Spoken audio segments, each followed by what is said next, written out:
Hell y'all, this is New Ways, a mod for Hearthstone 4 based around alternative history. This means the timeline is exactly the same as ours up to 1936, but after that there is all sorts of crazy stuff that can happen. This mod adds in new focus trees, new countries, and some new technologies. We're going to play as the German Reich, which is led by Adolf Hitler, unsurprisingly. At this point in time, he and his associates are in firm control of the country. Or are they? Right away, first thing we're going to do is take out 30 of our divisions and disband them because where we're going, we don't need them for now. This mod does add in a new mechanic system called Legitimacy.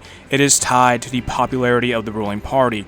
The higher the legitimacy is, the better. In the focus tree, we're going to complete Oppose Hitler, and that will start a civil war upon completion.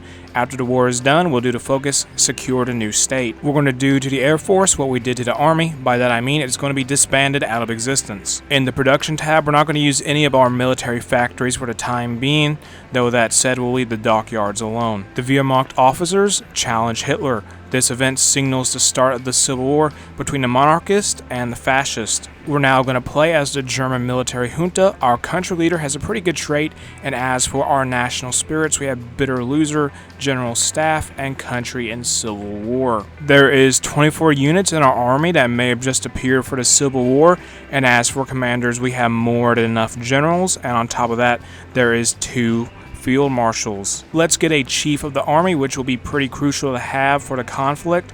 The army offense expert should work. In the focus tree, let's do army innovations, and then after that, treaty with the USSR. Our divisions are only 6 combat width, which is relatively small for Holy 4. All I can say is that I hope the other side has the same template. Germany embroiled in civil war. All we gotta do is beat Hitler and friends, and it will be all over once we do that. We're going to be very aggressive and attack the enemy positions hard. While that is going on, the junta is training several divisions as well as some cavalry brigades. To give us the numbers advantage, they will be deployed as soon as possible once they are ready. The fighting is so severe in some places, damage is done to a few buildings and infrastructure, and in Japan there was a military coup. Our soldiers are marching into the enemy capital of Berlin. This will be a big blow to the Nazis once they lose that city. The mustached man is found dead in a bunker. Clearly the end is near for our opponent. We seized Dresden. I'd say the last cities that are needed to win are Breslau and Munich. Maybe. We have triumphed and the Nazi leadership has been captured. We can either let them live or execute them. Let's go with the latter. With the internal conflict over, a few of our units were demobilized. This leaves us with 13 divisions in the army. We can finally start secure the new state, and once that is finished, we'll go down and complete creating a Revolutionary Reich, and after that, rebuild the nation. A news event says the German Civil War ends. I'd say we did pretty well in getting it over with quickly, as it only took us a few months. The Soviets accept the German-Soviet Treaty. This will help us greatly in the development of tanks. The Revolutionary Reich is coming soon, and this means we will have to worry about legitimacy being low. To help us raise it up, we're going to get a Marxist revolutionary to boost the popularity of revolutionary Marxism in the country. The Spanish Civil War begins. The combatants are the Spanish state, the Catalan communes, and the communes of Aragon and Andalusia. With the Revolutionary Reich focus done, the country name becomes the German Revolutionary Reich, and the flag is changed. The ruling party is now the Revolutionary Marxism ideology, which is essentially Trotskyism. We also get a new country leader, and his name is Willy Munzenberg. Wilhelm, nicknamed Willy Munzenberg, was a communist political activist and publisher. He was known as a leading propagandist for the Communist Party of Germany, aka the KPD. During the 1930s, he distanced himself from the USSR due to Stalin's Great Purge. Eventually, he was condemned by Stalin to be purged and arrested for treason. Munzenberg left the KPD and went to France and was imprisoned there. He escaped prison but was later found dead. The circumstances are unclear, but some theorize the Gestapo or the NKVD were involved. Oh, that's neat, I guess. Prussia became its very own revolutionary republic, though they are a puppet of the Reich. In the focus tree, we're going to do fan Prussian militarism, a new and better Germany, bulwark against Bolshevism, and find our own way. That last one I mentioned will let us create factions. Demonstrations take place on International Workers' Day. We have 2 choices here, and we will go with the one that will give us the most base stability. Change of plans. We can't start find our own way unless we complete Leader of the Revolution, collectivization, national mobilization, and some other focus. Yemen declares war on the UK. That is a pretty bold move, I gotta say, and they're even justified on Saudi Arabia. How ambitious are they? Is fighting the British Empire not enough? To start national mobilization, we must complete the Great Red Menace. So much for that treaty we made earlier with the USSR. The Soviets announced large-scale exercises, the Dutch continued their war with the Atlantic Ocean, Saudi Arabia teams up with the Japanese, and the Revolutionary Reich speaks out against the Soviet Union. A man from Liberia wants our help for a coup.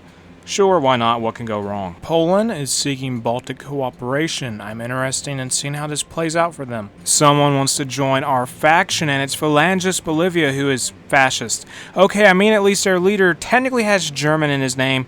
Yes, I know it's pronounced as Herman calls Spanish, but hey, it's better than nothing. Focus time. Let's do call for a world revolution, find some allies, and then go down and start affect the Baltic peoples. Italy is victorious in their invasion of Ethiopia, which took a little longer than I expected. France offers to sign a non-aggression pact. Let's say sure, as that will allow us to put all of our attention on Eastern Europe. Doing more foreign policy stuff, let's complete affect the Balkan nations, affect the Benelux countries, and affect Scandinavia. These focuses will cause public support of revolutionary Marxism to rise in many countries.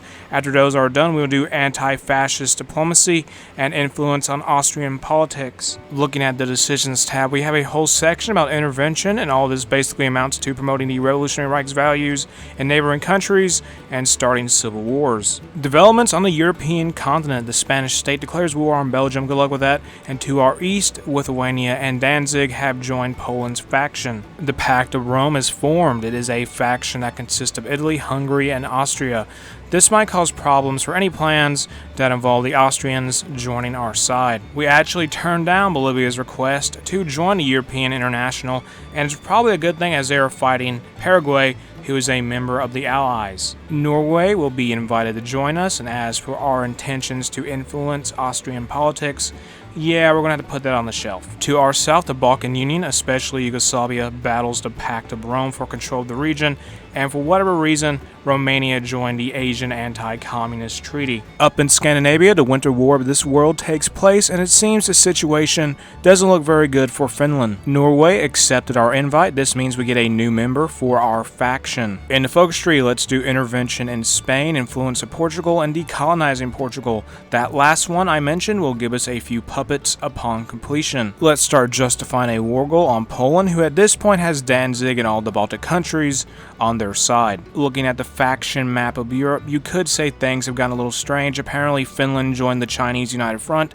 the French Entente Alliance exists, and Yugoslavia has been brought into the Pact of Rome by force. France wants all European states to come together to form a single council. This sounds like a proto-European Union. Let's tell them no by clicking on the option that says, quote, they will deceive us. We've started our war with Poland and company. We're going to keep Prussia out of it and focus all of our efforts on advancing into Western Poland. With the decolonization focus that was mentioned earlier finished, we now have the Soviet Republic of Angola and the Soviet Republic of Mozambique as puppets of the Revolutionary Reich. Warsaw falls, that's good for us, and if we look at the war statistics and whatnot, we can see that only Poland has to be defeated in order to end the conflict. As long as this clash continues to go on, we're going to do economic focuses, but once it is over, we will make our way down to the one named Destroy the Comintern. That is over, and as soon as possible, we're going to unite the Baltics, and what that will do is consolidate all the Baltic countries into one large country. Though that said, it's still going to be a subject of the Reich. Let's justify in the USSR and prepare for the brutal ideological struggle of revolutionary Marxist Trotskyism versus Stalin's brand of communism.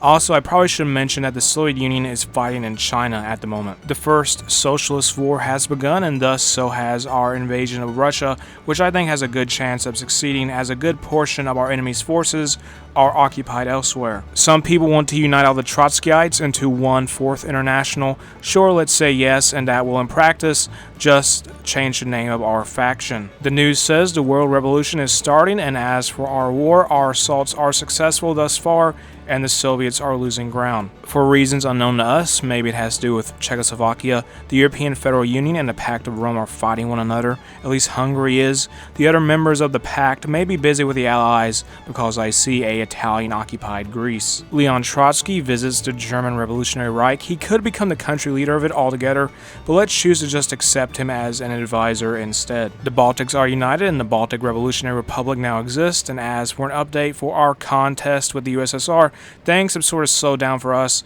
but Norway is making progress in the north. Our Baltic ally will be called into the war, resulting in a new front being opened up for us. Unfortunately, it seems our foe did not leave much defense in the provinces bordering the new Revolutionary Republic. We're back on the offensive. Leningrad has fallen to our forces, and most of what could be considered Finland has come under 4th International control. The army of the Reich has 157 divisions, and 23 of those divisions are armored units, and they take a lot of oil.